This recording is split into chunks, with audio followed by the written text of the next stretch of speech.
Hello friends, welcome to day trader Telugu and good evening. ఈ రోజు మన మార్కెట్స్ ఓపెనింగ్ పాజిటివ్గా ఉన్నా సరే గ్రాడ్యువల్గా ఫాలో అవుతూ ఫైనల్గా రెడ్లో అయితే క్లోజ్ అవడం జరిగింది, అంటే నెగిటివ్లో అయితే క్లోజ్ అవడం జరిగింది. సెన్సెక్స్ 262 పాయింట్స్ ఫాల్ అయ్యి 31,453 దగ్గర క్లోజ్ అయితే, నిఫ్టీ 88 పాయింట్స్ ఫాల్ అయ్యి 9,200 దగ్గరగా అయితే క్లోజ్ అవడం జరిగింది. సో ఫస్ట్ మ్యారికో గురించి మాట్లాడుకుందాం ఫ్రెండ్స్. లాస్ట్ ఇయర్ సేమ్ క్వార్టర్లో పోస్ట్ చేసిన రిజల్ట్స్ ఈ క్వార్టర్లో పోస్ట్ చేసిన రిజల్ట్స్ని కంపేర్ చేస్తే 50% ప్రాఫిట్లో ఫాల్ అయితే కనిపించింది. అండ్ రెవెన్యూస్ కూడా 7% అయితే ఫాలో అయ్యాయి. మనం మ్యారికో గురించి తెలుసుకోవాల్సిన కొన్ని ఇంపార్టెంట్ డేటా పాయింట్స్ ఉన్నాయి ఫ్రెండ్స్, వాటి గురించి ఫస్ట్ మాట్లాడుకుందాం. ఏ ఎఫ్ఎంసీజీ కంపెనీకైనా సరే ప్రొడక్ట్ పోర్ట్ఫోలియో చాలా ఇంపార్టెంట్ అనమాట. అంటే ఏ ఎఫ్ఎంసీజీ కంపెనీ అయినా సరే వేటిల్ నుంచి ఎక్కువగా రెవెన్యూ సంపాదిస్తుంటుంది, ఏ ఏరియాస్లో ఉంది ఎఫ్ఎంసీజీ కంపెనీ అనేది ఇంపార్టెంట్. సో మ్యారికో రిలేటెడ్గా మాట్లాడుకుంటే ఏదైనా సూపర్ మార్కెట్కి వెళ్ళినా లేదంటే ఎక్కడైనా స్టోర్కి వెళ్ళినా సరే మీరు మ్యారికో ప్రొడక్ట్స్ ఏం చూస్తూ ఉంటారు? సఫోలా చూస్తూ ఉంటాం, ఎడిబుల్ ఆయిల్స్ లైక్ వంట నూనెలు చూస్తూ ఉంటాం, అండ్ పారాషూట్ చూస్తూ ఉంటాం. సో మనం తలకి పెట్టుకునే కొబ్బరి నూనె, అలాగే మనం వంటకు వాడుకునే నూనె కూడా మ్యారికో వాళ్ళకి ఇంపార్టెంట్ బ్రాండ్స్ అనమాట. ఓన్లీ ఈ 2 బ్రాండ్సే కాదు ఫ్రెండ్స్, మ్యారికోకి ఇంకా చాలా బ్రాండ్స్ అయితే ఉన్నాయి. సో ఆ బ్రాండ్స్ అన్నిటి నుంచి కూడా కొంత తక్కువ కాంట్రిబ్యూషన్ అయితే దొరుకుతూ ఉంటుంది. బట్ మెజారిటీ అంతా కూడా పారాషూట్ అండ్ ఈ hair oil, advanced hair oil products మీద వచ్చే రెవెన్యూస్ వాళ్ళకి ఇంపార్టెంట్. అలాగే సఫోలా మీద కూడా వచ్చే వాళ్ళకి రెవెన్యూస్ అనేది ఇంపార్టెంట్ అనమాట. సో పారాషూట్ అండ్ సఫోలాలో ఏది పాజిటివ్గా ఈసారి రిజల్ట్స్ లో ఇంపాక్ట్ చేసిందని చూసినప్పుడు సఫోలా ఎడిబుల్ ఆయిల్ బిజినెస్ అనేది వీళ్ళ వాల్యూమ్స్ అనేటివి ఇయర్ 25% గ్రో అయ్యాయి. అండ్ ఈ సఫోలా ఓట్స్ అండ్ ఈ హెల్తీ ఫుడ్స్ ఉంటాయి కదా సఫోలా బ్రాండ్ రిలేటెడ్గా, అవి కూడా 22% వాల్యూమ్స్ అయితే గ్రో అయ్యాయి అనమాట. కాకపోతే ఈ పారాషూట్ హెయిర్ ఆయిల్ అలాగే ఈ హెయిర్ ఆయిల్ బ్రాండ్స్ అంటే ఈ మిగతా హెయిర్ ఆయిల్ రిలేటెడ్గా ఉన్న ప్రొడక్ట్స్ ద్వారా వచ్చిన వాల్యూమ్స్ అనేటివి డిక్రీజ్ అవ్వడం జరిగింది ఫ్రెండ్స్. ఓన్లీ పారాషూట్ దగ్గర నుంచి 8% వాల్యూమ్స్ అయితే ఫాలో అయ్యి, అండ్ ఓవరాల్గా హెయిర్ ఆయిల్ బ్రాండ్ నుంచి వాళ్ళకి 11% వాల్యూమ్స్ అయితే డ్రాప్ అవడం జరిగింది. ఇక్కడ కస్టమర్ ఒక మైండ్ సెట్ని మనం అర్థం చేసుకోవాల్సి ఉంటుంది. సో హెయిర్ ఆయిల్ కానివ్వండి, అదర్ అడ్వాన్స్డ్ హెయిర్ ఆయిల్ ప్రొడక్ట్స్ని కానివ్వండి కొనేదానికి ఇంట్రెస్ట్ చూపించట్లేదు. సఫోలా ఎడిబుల్ ఆయిల్ అంటే వంట నూనెలు కదా, సో మనకి లాక్డౌన్ విధించేస్తున్నారు, ఇంకెంతవరకు లాక్డౌన్ ఉంటుందో అని చెప్పి ముందుగానే ఎక్కువగా స్టాక్ కొని పెట్టుకొని ఉంచుకోవచ్చు. అలాగే ఈ హెల్తీ ఫుడ్స్ని కూడా ముందుగానే స్టోర్ చేసుకునే ప్రయత్నంలో వీళ్ళకి ఈ రెండింటి నుంచి కూడా మంచి వాల్యూమ్ గ్రోత్ అయితే కనిపించింది ఫ్రెండ్స్. ఓకే, ప్రెసెంట్ కండిషన్స్లో మ్యారికో రిలేటెడ్ గా పాజిటివ్స్ ఏంటి, నెగిటివ్స్ ఏంటి అని మాట్లాడుకుందాం ఫ్రెండ్స్. సో పాజిటివ్స్ రిలేటెడ్ గా మాట్లాడుకుంటే మీకు గుర్తున్నట్లయితే మ్యారికో వాళ్ళు స్విగ్గీ అండ్ జొమాటో ఇలాంటి ఆన్లైన్ డెలివరీ ప్లాట్ఫామ్స్ తో కంబైన్ అయ్యి వాళ్ళ ప్రొడక్ట్స్ ని డెలివర్ చేయాలనుకుంటున్నారనే దాని గురించి మాట్లాడుకుందాం. ఈవెన్ ఈ మ్యారికోనే కాదు, most of the FMCG companies అని కూడా డెలివరీ ఇన్ఫ్రాస్ట్రక్చర్ ఉన్న కంపెనీస్ తో పార్ట్నర్స్ అయ్యి వాళ్ళ ప్రొడక్ట్స్ అయితే డెలివర్ చేయాలనుకుంటున్నారు. సో ఇది ఒక పాజిటివ్ అయితే, వీళ్ళు రా మెటీరియల్ కాస్ట్ అనేది కొంత తగ్గింది, అది మేము కస్టమర్స్ కి పాస్ ఆన్ చేస్తామని చెప్తున్నారనమాట. సో ఈ రా మెటీరియల్ కాస్ట్లో మనకి ఈ కొబ్బరి నూనె తయారు చేయాలంటే వీళ్ళకి ఏం అవసరం అవుతుంది, కోకోనట్ ఆయిల్ రిలేటెడ్గా. సో ఒక కొబ్బరికాయలో లోపల కొబ్బరి ఉంటుంది కదా, సో దాన్ని డ్రై చేశాక మనకి ఎండు కొబ్బరి అవుతుంది కదా, సో దాన్ని కోప్రా అంటారు ఫ్రెండ్స్. సో ఇది వీళ్ళకి ఇంపార్టెంట్ రా మెటీరియల్ ఈ కొబ్బరి నూనె తయారు చేయడానికి. సో ఈ రా మెటీరియల్ కాస్ట్లు తగ్గాయని చెప్తున్నారు. అలాగే ఈ క్రూడ్ ఆయిల్ రిలేటెడ్గా అంటే క్రూడ్ ఆయిల్ బేస్డ్గా ఉన్న రా మెటీరియల్ కాస్ట్లు కూడా తగ్గాయి. సో తద్వారా ఏమవుతుంది, ఒక కంపెనీకి రా మెటీరియల్ కాస్ట్లు తగ్గుతున్నాయంటే ఒక ప్రొడక్ట్ ని తయారు చేయడానికి అంతకు ముందుతో పోలిస్తే వీళ్ళకి కొంత తక్కువ ఖర్చు అవుతుంది అనమాట. అనుకుందాం, అంతకుముందు మ్యారికో వాళ్ళు ఒక పారాషూట్ కోకోనట్ ఆయిల్ తయారు చేయడానికే వాళ్ళకి 100 రూపీస్ పడుతూ ఉంది అనుకుందాం. కాకపోతే వాళ్ళు 150 రూపీస్కి బయట అమ్ముతున్నారు అనుకుందాం. కాకపోతే ఇప్పుడు రా మెటీరియల్ కాస్ట్లు తగ్గడం వల్ల వీళ్ళకి 100 రూపీస్కి అయితే కాదు కదా, ఈసారి కొంత తగ్గుతుంది అనుకుందాం, ఒక 80 రూపీస్కే వచ్చేస్తుంది అనుకుందాం. సో ఇప్పుడు వీళ్ళకి 80 రూపీస్కి ఒక బాటిల్ అయితే తయారు చేయగలుగుతున్నారు కోకోనట్ ఆయిల్. కాకపోతే 150 రూపీస్కి అమ్మాలా, లేకపోతే 100 నుంచి 80 రూపీస్ కంటే 20 రూపీస్ తగ్గింది కాబట్టి అది కస్టమర్కే పాస్ ఆన్ చేయాలా. అంటే ఆ 150 రూపీస్కి అంతకుముందు కస్టమర్ కొంటూ ఉంటే వాళ్ళకి 20 రూపీస్ తగ్గించి 130 రూపీస్కి ఇవ్వాలా లేదా అనేది కంపెనీ డిసైడ్ అవుతుంది అనమాట. వీళ్ళు ఏం చెప్తున్నారంటే మాకు సేవ్ అవుతున్న అమౌంట్ని మేము కస్టమర్స్కి పాస్ ఆన్ చేస్తాం అంటున్నారు. అంతకుముందుతో పోలిస్తే ఇప్పుడు వీళ్ళ ప్రొడక్ట్స్ ఇంకొంత చీప్గా అయితే మార్కెట్లో ఉంటాయన్నమాట. సో వీళ్ళు ఇలా చేయడానికి మెయిన్ ఎయిమ్ ఏంటంటే వాళ్ళ వాల్యూమ్స్ని పెంచుకునే ప్రయత్నం చేస్తున్నారు ఫ్రెండ్స్. సో వాల్యూమ్ గ్రోత్ అనేది ఎఫ్ఎంసీజీ కంపెనీస్కి చాలా చాలా ఇంపార్టెంట్. అంటే ఒక కంపెనీ రిలేటెడ్గా ఎంతమంది వాళ్ళ ప్రొడక్ట్స్ని కొంటున్నారనేది అనమాట ఈ వాల్యూమ్ గ్రోత్ అనేది. అలా కాకుండా వీళ్ళకి రా మెటీరియల్స్ ద్వారా తగ్గుతున్న కాస్ట్ని వీళ్ళే ఉంచుకొని 80 రూపీస్కి తయారవుతున్న ప్రొడక్ట్ని 150 రూపీస్కి కూడా అమ్ముకోవచ్చు. అలా అమ్మడం ద్వారా వీళ్ళకి మార్జిన్స్ పెరుగుతాయన్నమాట. అంటే వీళ్ళు తయారు చేసే దానికి అవుతున్న కాస్ట్, అమ్ముతున్న దానికి కాస్ట్ మధ్యలో మార్జిన్ అనేది ఎక్కువ అవుతుంటుంది, మార్జిన్స్ అనేవి పెరుగుతుంటాయి.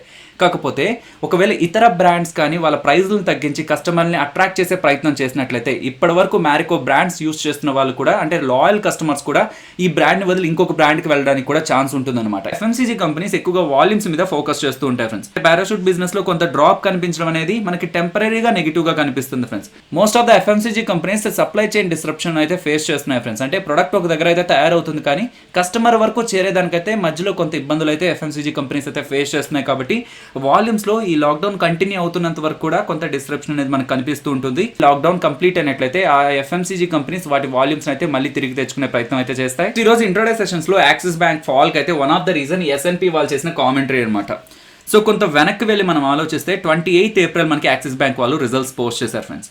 కాకపోతే వీళ్ళు రిజల్ట్స్ పోస్ట్ చేయడానికంటే ముందే April 17th మనకి S&P అంటే స్టాండర్డ్ అండ్ పూర్ వీళ్ళ అమెరికన్ క్రెడిట్ రేటింగ్ ఏజెన్సీ వాళ్ళు, సో అప్పుడు వాళ్ళు చెప్పింది ఏంటి, లాక్డౌన్ వల్ల మొత్తం ఫైనాన్షియల్ ఇండస్ట్రీ అంతా కూడా స్ట్రెస్ ఫేస్ చేస్తుంది, దాంతో బ్యాంక్స్ కూడా ఇంపాక్ట్ అవుతాయి, కాబట్టి మేము యాక్సిస్ బ్యాంక్ని అండ్ ఐసిఐసిఐ బ్యాంక్ని అయితే డౌన్గ్రేడ్ చేస్తున్నాం, స్టేబుల్ నుంచి నెగిటివ్ కన్నారు.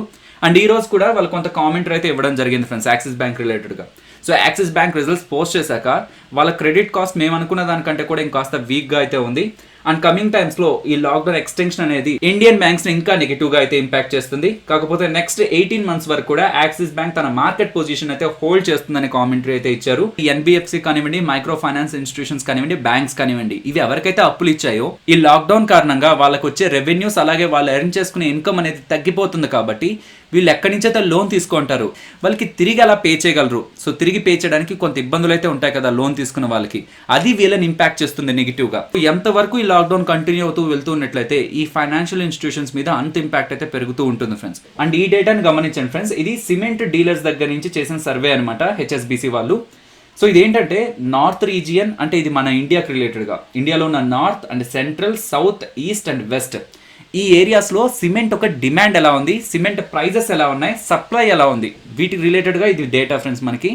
సో ఇది ఎందుకు ఇంపార్టెంట్ అంటే మీరు ఒక సిమెంట్ కంపెనీలో ఇన్వెస్ట్మెంట్ చేస్తున్నారనుకోండి, మీరు ఇన్వెస్ట్ చేస్తున్న సిమెంట్ కంపెనీ అనేది అంటే వాళ్ళ రెవెన్యూస్ అనేది ఎక్కడి నుంచి ఎక్కువగా సంపాదిస్తుంది, నార్త్ నుండా, సెంట్రల్ పార్ట్ ఆఫ్ ఇండియా నుండా, సౌత్ నుండా, ఈస్ట్ నుండా, వెస్ట్ నుండా.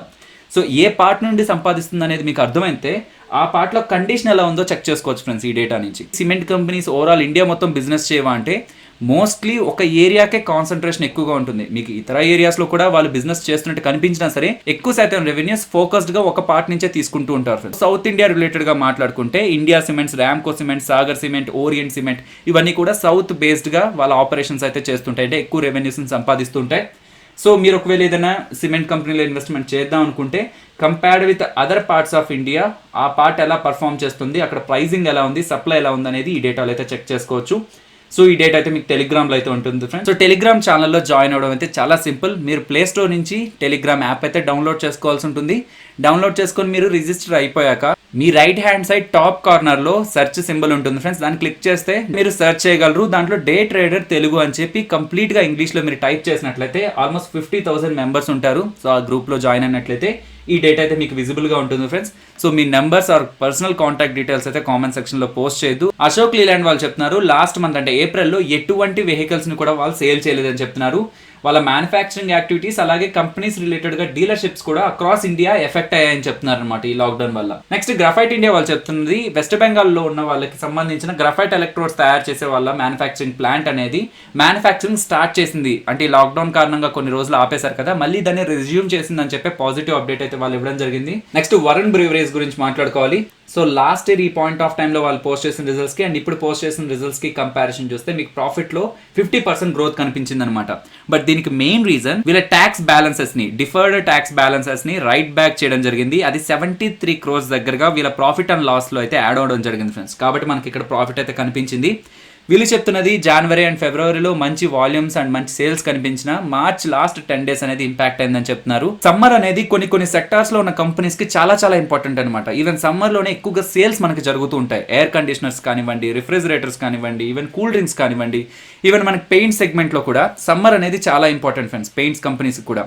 సో ఇప్పుడు ఈ సమ్మర్ లో ఇలాంటి లాక్డౌన్ కంటిన్యూ అవుతూ ఉండడం వల్ల వాల్యూమ్స్ కంపల్సరీగా అయితే వీటికి కమింగ్ టైమ్స్ లో అయితే హిట్ అవుతాయి. కాకపోతే వీళ్ళు చెప్తున్నది ఏంటంటే ఆ మీద ఇంపాక్ట్ అనేది కమింగ్ టైమ్స్ లో అంత పెద్దగా ఉండకపోవచ్చు అని చెప్పే స్టేట్మెంట్స్ అయితే వీళ్ళు చేయడం జరిగింది. బట్ స్టిల్ లాక్డౌన్ ఎంతవరకు కంటిన్యూ అవుతుంది అనేది వీళ్ళ మీద కూడా ఎంతో కొంత ఇంపాక్ట్ అయితే చూపిస్తుంది. Next AU small finance bank గురించి మాట్లాడుకోవాలి ఫ్రెండ్స్. ఒక పాయింట్ ఆఫ్ టైమ్ లో మంచి రిచ్ వాల్యుయేషన్స్ లో అయితే ట్రేడ్ అవుతున్న స్మాల్ ఫైనాన్స్ బ్యాంక్ అనమాట. అండ్ లేటెస్ట్ గా వచ్చిన అప్డేట్ నోమురా వాళ్ళు అంతకుముందు బై రేటింగ్ ఇస్తే దానికి ఇప్పుడు డౌన్ గ్రేడ్ చేసి న్యూట్రల్ రేటింగ్ అయితే తీసుకొచ్చారు ఫ్రెండ్స్. అంతకుముందు 1065 టార్గెట్ ఇచ్చారు, ఇప్పుడు అది కట్ చేసి 500 రూపీస్ అయితే తీసుకొచ్చారనమాట. దాంతో ఈ రోజు ఇంట్రోడే సెషన్స్ లో కూడా లోయర్ సర్క్యూట్ లో క్లోజ్ అవడం జరిగింది. Nifty and bank Nifty support and resistance మాట్లాడుకుందాం. ప్రెసెంట్ నిఫ్టీ క్లోజ్ అయిన ప్రైస్ 9205 దగ్గర, అంటే 9250 బిలోనే క్లోజ్ అయ్యాం.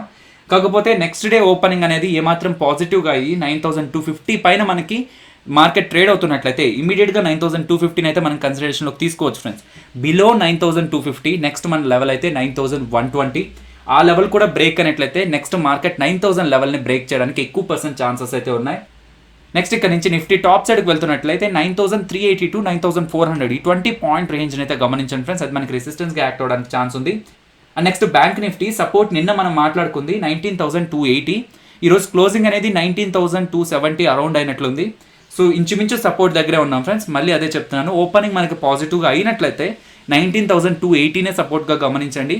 ఇఫ్ ఒకవేళ ఓపెనింగ్ నెగిటివ్గా అయినా అండ్ ఒకవేళ ఈ లెవెల్స్ కంటే కింద బ్రేక్ అయ్యి మార్కెట్ వెళ్తుంటే బ్యాంక్ నిఫ్టీ వెళ్తుంటే 18800ని సపోర్ట్గా గమనించవచ్చు అండ్ రెసిస్టెన్స్గా 19600ని గమనించవచ్చు ఫ్రెండ్స్. సో ఆప్షన్ చైన్ డేటాలో ఫస్ట్ 9200 దగ్గర మీరు కొంత యాక్టివిటీని గమనిస్తే ఈ లెవెల్ కంటే పైకి వెళ్ళదు అని చెప్పి 2,80,000 దగ్గరగా ఓపెన్ ఇంట్రెస్ట్ ఇంట్రాడే సెషన్స్లో బిల్డ్ అయింది. లేదు ఈ లెవెల్ కంటే కిందకి వెళ్ళదు అని చెప్పి 2,60,000 బిల్డ్ అయింది అనమాట. సో ఈ లెవెల్ దగ్గర కొంత కాల్ రైటర్స్ దగ్గర నుంచి పుట్ రైటర్స్ దగ్గర నుంచి కొంత యాక్టివిటీ అయితే మనకు కనిపిస్తుంది. ఒకవేళ ఈ లెవెల్ కంటే బిలో వెళ్ళింది అనుకోండి 9200 లెవెల్ని కూడా బ్రేక్ చేసి డౌన్ సైడ్కి మూవ్ అవుతుంటే ఇంపార్టెంట్ లెవెల్ అయితే 9000 మార్క్ అయితే అవుతుంది ఫ్రెండ్స్. నిన్నటి వీడియోలో కూడా ఆప్షన్ చైన్లో అదే మాట్లాడుకున్నాం.